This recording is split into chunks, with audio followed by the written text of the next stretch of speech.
이 세상에는 가르치는 위치에 있는 사람들이 참 많이 있습니다. 부모는 자녀를 가르쳐야 하고, 선생은 제자를 가르쳐야 합니다. 목사는 성도들을 가르쳐야 합니다. 그런데 이렇게 가르치다 보면 가끔 마음에 염려가 생길 때가 있습니다. 내가 이처럼 힘들게 가르쳐봐야 그렇게 살지도 않을 텐데 가르치는 것이 무슨 소용이 있겠나라는 것입니다. 열심히 가르치다가도 이런 생각이 들면 그만 맥이 풀리기도 합니다. 아마 예수님께서도 제자들과 무리를 앞에 놓고 마태복음 5장에서 7장에 이르는 개인 산상수훈을 가르치시면서 이런 마음이 들었던 것 같습니다. 그래서 산상수훈의 마지막 부분에 와서는 순종에 대해서 아주 강도 높은 말씀으로 끝을 맺게 되는 것을 보게 됩니다. 특별히 주님은 산상수훈의 결론으로 집을 세우는 자의 비유를 말씀하셨습니다. 순종하는 사람은 마치 자기 집을 반석 위에 세워서 짓는 자와 같다. 비가 오고 바람이 불고 창수가 나도 절대로 무너지지 않는다. 그 수고는 영원히 남는다. 그렇게 집을 짓는 자가 지혜로운 자다. 그러나 말씀을 듣고 배우기는 하지만 순종하지 아니하는 자는 무너질 줄 뻔히 알면서도 모래 바닥 위에다 집을 짓는 사람과 같다. 말씀을 듣고도 순종하지 않는 사람이 바로 이런 사람과 같다. 말씀을 듣는 것도 중요하지만 그보다 더 중요한 것이 그 들은 말씀대로 행하는 것이라고 주님은 강조하셨습니다. 이렇게 주님께서 순종을 강조하는 말씀 중에서 저와 여러분들을 긴장시키고 두렵게 하는 말씀이 하나 있습니다. 그게 바로 오늘 우리가 읽은 본문 중에 있습니다. 본문 21절 우리 같이 한번 읽어보도록 하겠습니다. 우리 큰 소리로 21절 말씀 우리 함께 읽겠습니다. 시작. 나더러 주여 주여 하는 자마다 다 천국에 들어갈 것이 아니요 다만 하늘에 계신 내 아버지의 뜻대로 행하는 자라야 들어가리라. 여기 보면 주님은 나더러 주여 주여 하는 자와 내 아버지의 뜻대로 행하는 자를 구분하셨습니다. 그리고 23절의 결론으로 불법을 행하는 자들아 내게서 떠나가라 하시면서 주여 주여 한다고 천국에 다 들어가는 것이 아니라 내 아버지의 뜻대로 행하는 자라야 천국에 들어갈 수 있다고 명확하게 말씀하셨습니다. 사실 그동안 우리는 그저 우리가 열심히 교회 출석하고 하나님을 위해서 열심히 봉사하면 천국에서 큰 상급을 받을 것이라는 순진한 생각을 가지고 있었습니다. 또 우리는 환상을 보거나 어떤 종교적인 체험을 갖거나 또는 병이 낫고 귀신이 떠나가는 그런 능력을 보면 그것이 무슨 하나님의 특별한 사랑이요 은총이라고만 생각했습니다. 그런데 오늘 본문을 보면 단순히 그런 것이 아닌 것 같습니다. 주님은 나더러 주여 주여 한다고 저절로 천국에 들어가는 것이 아니라고 하셨기 때문입니다. 주여 주여 혹은 아멘 아멘 하면서 열심히 교회 출석하는 것보다 더 중요한 것이 있고 병을 고치거나 신비한 능력을 행사하는 것보다 더 중요한 것이 있다는 것입니다. 그것은 무엇입니까? 그것은 바로 하나님의 뜻대로 행하는 것. 들은 하나님의 말씀을 그대로 순종하는 것입니다. 우리가 나중에 하나님의 심판대 앞에 서게 되면 하나님은 네가 몇 년을 신앙생활했느냐? 교회에서 어떤 직분을 갖고 어떤 파트에서 일했고 얼마나 많은 헌금을 했느냐라는 것을 묻는 것이 아니라 네가 정말 하나님의 뜻대로 행하였느냐? 그것을 물어보시겠다는 것입니다. 하나님의 최종적인 심판은 어떤 자기 확신이나 이 세상의 종교적인 성공, 그리고 얼마나 큰 능력을 나타내느냐로 판가름 나는 것이 아니라고 주님은 명확하게 말씀하셨습니다. 그런데 이 말씀은 참 우리들을 헷갈리게 하고 또 우리를 긴장시키기도 합니다. 한 번은 어떤 젊은 사람이 오늘 본문을 가지고 질문을 했습니다. 목사님, 저는 예수 믿은 지는 그리 오래되지 않았는데 성경을 읽다가 의문이 생겼습니다. 어떤 성경에 보면 누구든지 믿고 예수 그리스도를 영접하면 영생을 얻는다고 했는데, 또 다른 성경에 보면 나더러 주여 주여 하는 자가 천국에 들어가지 못하고 아버지의 뜻대로 행하는 자가 천국에 들어갈 수 있다고 했는데, 성경에 일관성이 없는 것 같아서 약간 헷갈립니다. 명확한 답을 좀 해주십시오. 여러분들은 어떻게 생각하십니까?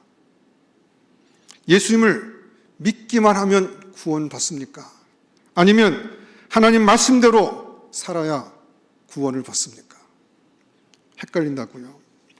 여러분, 이 말씀들은 알고 보면 서로 다른 말씀이 아닙니다. 같은 말씀이고 믿음의 진정성에 대한 문제입니다. 여러분, 믿기만 하면 구원받습니다. 그런데 그 믿음이 어떤 믿음이냐 하는 것입니다. 아마 여러분들 다 이미 눈치채고 있겠지만, 아무리 입으로 주여 주여 하더라도 하나님 말씀에 순종하지 않으면 바로 그 믿음은 가짜라는 것입니다. 나를 움직이지 못하는 믿음은 그 믿음이 아닙니다. 한번 따라서 해보시기 바랍니다. 나를 움직이지 못하는 믿음은 믿음이 아니다. 나를 움직이지 못하는 믿음, 내 심령과 내 삶 가운데 들어온 하나님의 말씀이 나를 움직이지 못한다고 하면, 여러분, 그런 믿음이 그 무슨 믿음이겠습니까? 진짜 예수님을 구원자로 영접했다면 그것은 예수님을 내 인생의 주인으로 모셨다는 말입니다. 또 예수님을 내 인생의 주인으로 모셨다고 하면 당연히 그분의 말씀대로 살아야 한다는 것입니다.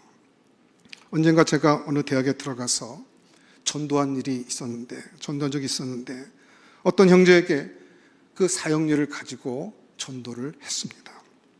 그리고 전도 말씀을 나눈 후에 예수를 영접하겠느냐고 물었더니 영접하겠다고 해서 함께 영접하는 기도를 드렸습니다. 그리고 난 후에 몇 가지 이야기를 나누었는데, 글쎄 이 학생이 말하기를 자기는 예수를 영접하는 기도를 10번도 더 했다는 것입니다. 누군가 자기에게 전도할 때마다 영접하는 기도를 해주었다는 것입니다. 여러분 보십시오. 이 학생은 수없이 영접한다고, 믿는다고 말은 했지만 실제로는 예수님을 자기 인생의 구원자, 자기 인생의 주인으로 모시지도 않았고 그 말씀대로 살려고도 하지 않은 것입니다.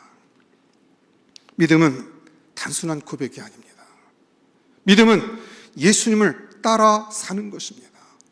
예수님을 통해서 내 삶의 목표가 바뀌고 내 삶의 양식이 바뀌고 내가 살아가는 모든 것이 바뀌는 것, 여러분 그것이 믿음인 것입니다.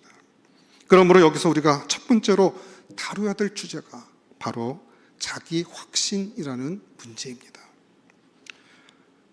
여러분, 자기 확신은 믿음과 다른 것입니다. 어떤 사람들은 자기 확신을 믿음이라고 착각합니다.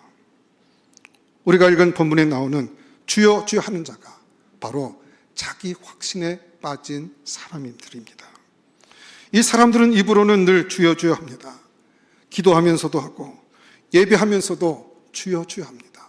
심지어는 길을 가면서도 주여 주여 합니다. 그러면서 자신들은 구원받은 자라고 스스로 생각합니다. 자기가 자기 자신을 보아도 주님의 신실한 제자인 것처럼 느껴집니다. 그런데 문제는 주님의 말씀대로 살지 않는다는 것입니다. 바로 이런 사람들, 주여라고는 하지만 주님의 말씀대로 살지 않는 사람들이 바로 자기 확신에 빠진 사람들입니다. 당시 예수님 주변에는 두 종류의 사람들이 있었습니다. 한 부류는 예수님을 직접 따르는 제자들이었습니다. 그들은 직업이나 가정을 버리고 예수님을 따랐습니다. 또 다른 부류는 예수님의 가르침을 좋아하고 지지하는 그룹들이었습니다. 쉽게 말해서 예수님의 팬들이었습니다. 예수님이 기적을 행하는 현장을 쫓아다니거나 예수님이 가르치는 현장에 와서 아멘, 아멘 하는 자들이었습니다. 어떤 사람이 당신들은 예수님의 제자입니까? 라고 물으면 언제든지 예, 저희들은 예수님의 제자입니다 라고 대답하는 사람들이었습니다. 그러나 우리가 알다시피 그들은 예수님의 말씀대로 사는 사람들은 아니었습니다. 단지 예수님의 가르침을 좋아하고 지지하는 사람들이었습니다. 그러나 참된 믿음이란 그런 것이 아닙니다. 단순히 예수님의 가르침에 대해서 동의하고 지지하는 것이 믿음이 아니라는 것입니다. 예수님의 팬이 되는 것 역시 참된 믿음이 아닙니다. 내가 좋아하는 것은 얼마든지 바뀌어질 수 있기 때문입니다. 동시에 내가 얼마나 분명히 구원받았다고 생각하느냐라는 것도 참된 믿음은 아닙니다. 내 자신의 생각, 내 확신은 언제든지 바뀔 수 있기 때문입니다. 그래서 청소년부, 대학 시절 수련회나 집회에 참석하면 아이들은 펄펄 뛰면서 찬양하고 소리치며 기도하고 자신을 하나님께 드리겠다고 헌신합니다. 그러다가도 대학에 들어가고 직장에 들어가면 교회를 떠나고 주님을 떠나는 경우가 얼마나 많이 있는지 모릅니다. 아니 그렇다면 그때 그렇게 뜨겁게 기도했던 것은 다 무엇입니까? 그것이 바로 자기 확신이라는 것입니다. 내가 예수님을 좋아한다든지 실컷 찬송하고 나니까 속이 참 시원하다든지 혹은 기도했더니 마음이 편해, 그런 느낌들은 다 자기 확신입니다. 한번 생각해 보십시오. 왜 사람들이 사기꾼들에게 속습니까? 한마디로 자기 확신 때문에 그렇습니다. 그 사람 얼굴 보니까 절대로 사기칠 것 같지 않았다는 것입니다. 그 사람이 말하는 것을 듣고 보니까 너무 논리적이고 그 얘기가 다 맞는 것 같고 그렇게 하면 떼돈을 벌 것 같고 다 속은 것입니다. 그 사람에 대한 내 자신의 생각, 느낌, 감정, 첫인상 이런 것 때문에 속은 것입니다. 여러분, 믿음은 그런 것이 아닙니다. 진정한 믿음은 자신의 감정이나 느낌에 반응하는 것이 아닙니다. 진리에 대해서 반응하는 것입니다. 눈에 보이는 것, 자신의 느낌 때문에 거기에 속아서는 안 된다는 것입니다. 가짜 신앙은 자나깨나 말로는 주여 주여 하지만 실제로는 주님의 뜻대로 행하지는 않는 것이라면 진짜 신앙은 내 느낌이나 감정과 관계없이 그것이 하나님의 뜻이기 때문에 그대로 순종하는 것입니다. 예수님을 향해 주여라고 고백했다면 주인의 말을 듣는 하인처럼 순종하는 것입니다. 하나님의 뜻에 아멘이라고 응답했다면 그 말씀대로 행하는 것입니다. 사실 우리가 예수님을 향해 주여라고 부르는 말은 사실 굉장한 말입니다. 주여라는 말은 한마디로 예수님을 나의 주인이시여, 나의 왕이시여 라고 부르는 것입니다. 나는 예수님을 나의 하나님, 나의 왕으로 모십니다. 예수님께 절대 충성하겠습니다. 무엇이든지 명령만 하십시오. 오라고 하면 오고 가라고 하면 가겠습니다. 주님이 원하시면 내 생명도 아끼지 않고 드리겠습니다 라는 그 신하의 맹세가 바로 주여인 것입니다. 여러분, 그렇습니다. 자기 확신이나 고백만으로는 부족합니다. 하나님을 믿고 그 말씀대로 그 뜻대로 행해야만 그것이 진정한 믿음이라고 할 수 있습니다. 두 번째 우리가 다뤄야 될 주제는 주의 이름으로 능력을 행하는 것입니다. 병자를 고치거나 많은 권능을 행하거나 주님의 이름으로 선지자 노릇을 하지만 진짜가 아니라 그것도 가짜일 수 있다고 말씀하고 있습니다. 본문 22절 말씀 함께 읽어보도록 하겠습니다. 우리 22절 말씀도 한번 큰 소리로 우리 같이 합독해서 읽어보겠습니다. 시작. 그날에 많은 사람이 나더러 이르되 주여 주여 우리가 주의 이름으로 선지자 노릇하며 주의 이름으로 귀신을 쫓아내며 주의 이름으로 많은 권능을 행하지 아니하였나이까 하리니. 자, 이 부분은 참으로 충격적인 말씀입니다. 단지 예수님을 주여 주여 부르는 차원이 아닙니다. 어떤 이들은 주의 이름으로 선지자 노릇을 했습니다. 선지자란 사람들에게 진리를 가르치는 사람들입니다. 이들 중에는 거짓된 진리를 가르칠 수도 있지만 실제로 바른 진리를 가르치는 사람이었을 수도 있습니다. 그러나 중요한 것은 이들은 남은 가르쳤지만 자기 자신은 가르치지 않았다는 것입니다. 다른 사람을 향해서는 회개하라고 바르게 살라고 가르치지만 정작 자신은 회개하지도 않고 하나님 말씀대로 살지도 않고 오히려 불법을 자행하는 자들입니다. 한편 이런 사람들 중에는 병자를 고치거나 귀신을 쫓아내는 능력을 행한 사람들도 있습니다. 다른 사람들이 감히 상상도 하지 못하는 굉장한 능력도 행했습니다. 그런데 이게 문제입니다. 거짓 선지자라면, 가짜 신앙이라면 기적이 일어나지 말아야 할 텐데 그럼에도 불구하고 기적을 행합니다. 참 헷갈리는 것입니다. 어떻게 이런 일이 있을 수 있겠습니까? 거짓 선지자인데, 참된 신앙인이 아닌데 어떻게 그런 심령들을 통해서 하나님의 기적이 일어날 수가 있겠습니까? 그런데 성령이 말씀하고자 하는 분명한 것은 바로 이것입니다. 어떤 사람이 행하는 능력이나 은사가 그 사람의 믿음을 보증하는 것은 아니라는 것입니다. 물론 참된 믿음의 사람들에게 능력이 나타날 것이지만 그러나 때때로 그 사람의 믿음과 관계없이 능력이 나타날 수 있고 은사가 나타날 수도 있다는 것입니다. 또 어떤 경우에는 악한 마귀 역시 사람들을 미혹하기 위해서 기적이나 이적을 행할 수도 있기 때문입니다. 그렇기 때문에 우리가 분명히 알아야 합니다. 병을 고친다고 해서 어떤 능력을 행사한다고 해서 그것이 그 사람의 믿음을 보증하는 것은 아니라는 것입니다. 우리는 속지 말아야 합니다. 성경에 보면 때때로 하나님은 정말 필요한 경우 믿음이 부족한 사람을 통해서도 기적을 행하시기도 하셨습니다. 또 믿음이 약한 자들로 하여금 그들이 하나님을 사랑하고 더 의지하도록 하기 위해서 능력과 은사를 주시기도 했습니다. 예를 들면 예수님께서 12제자를 뽑으셨을 때 모든 제자들이 다 완전한 믿음의 사람들은 아니었습니다. 그럼에도 불구하고 예수님께서는 제자들을 그 전도 현장에 보내시면서 귀신을 내어쫓는 권세를 그들에게 주셨습니다. 실제로 성경은 그들이 전도로 나갔을 때 귀신을 내어쫓았고 병든 자를 치료했다고 말합니다. 그런데 여러분, 그 제자들 중에는 가룟 유다가 있었습니다. 그도 역시 다른 제자들처럼 예수 이름의 권세로 귀신을 명하였고 주의 이름으로 선지자 노릇을 했습니다.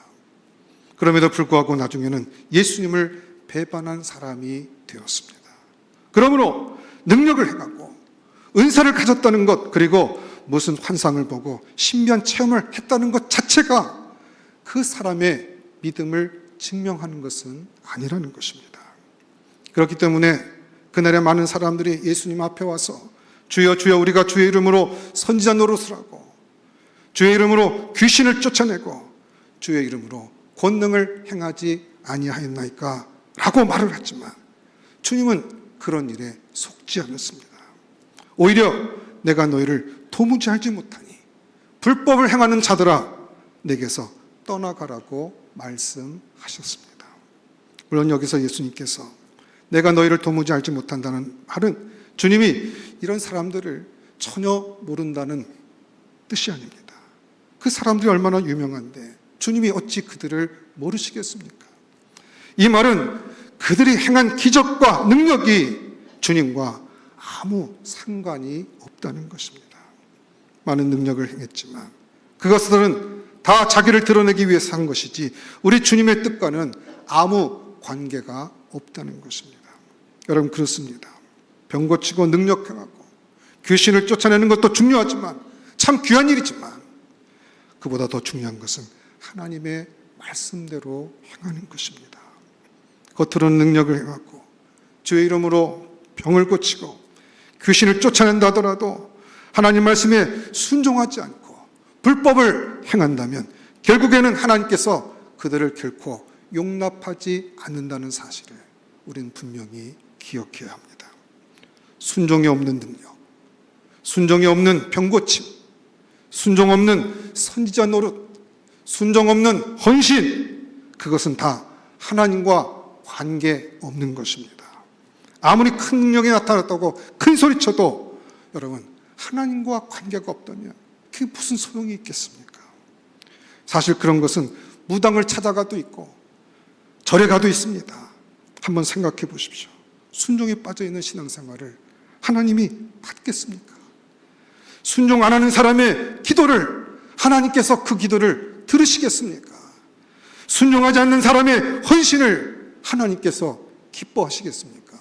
순종이 먼저이고 그것을 깨닫고 그 말씀에 감동받는 것 이상으로 하나님 말씀에 순종할 수 있을 때 그때 하나님의 역사가 나타나는 것입니다.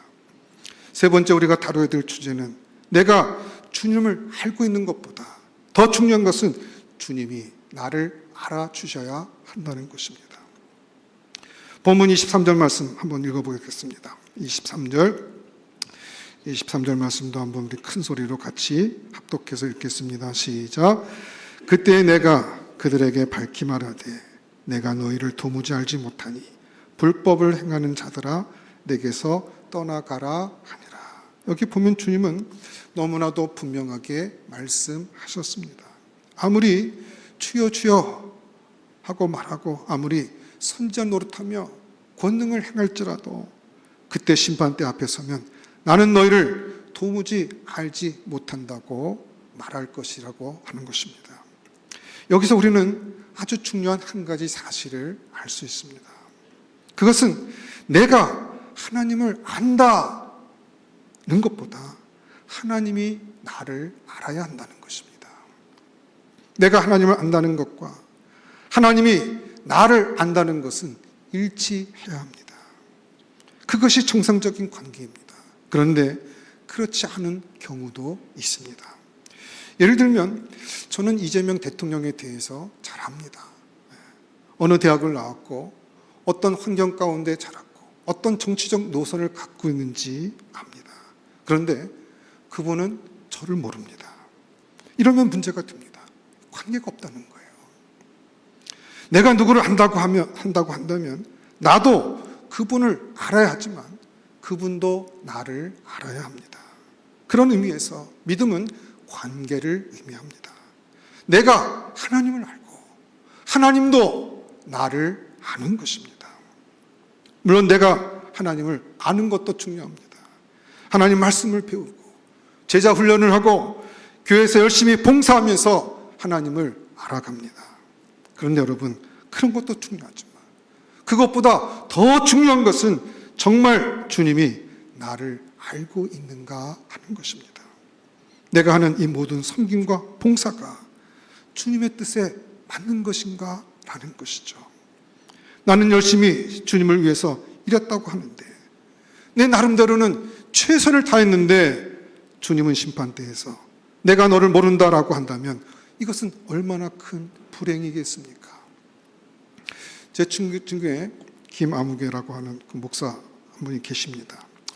이분이 인천에서 그 모교에서 이제 부목사로 사역을 하다가 그 사임을 하고 소위 말하는 가정교회를 시작했습니다. 소신껏 사역을 시작하기는 했는데 그 해에 먹고 사는 기본적인 생활이 문제였습니다.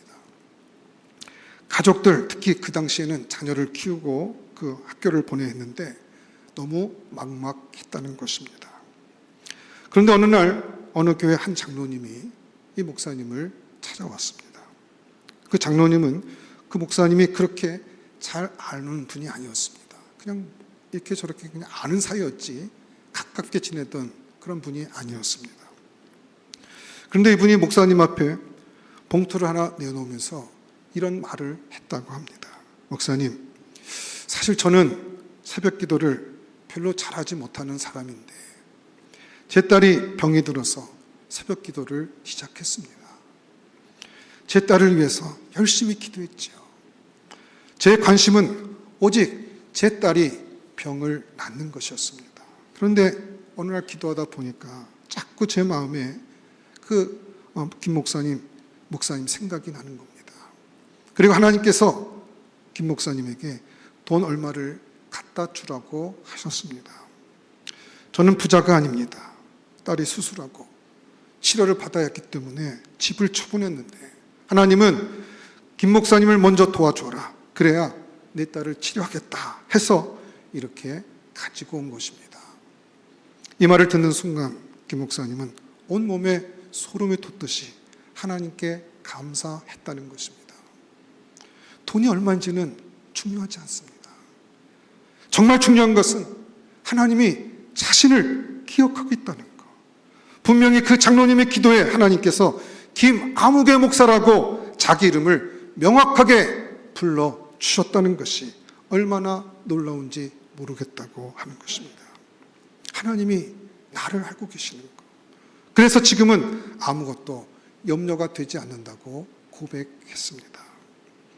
하나님이 나를 알고 계시는데 하나님께서 내 이름 석자를 분명히 기억하고 있는데 사랑하는 성도 여러분, 여러분들은 하나님을 아십니까? 아니, 다시 묻겠습니다.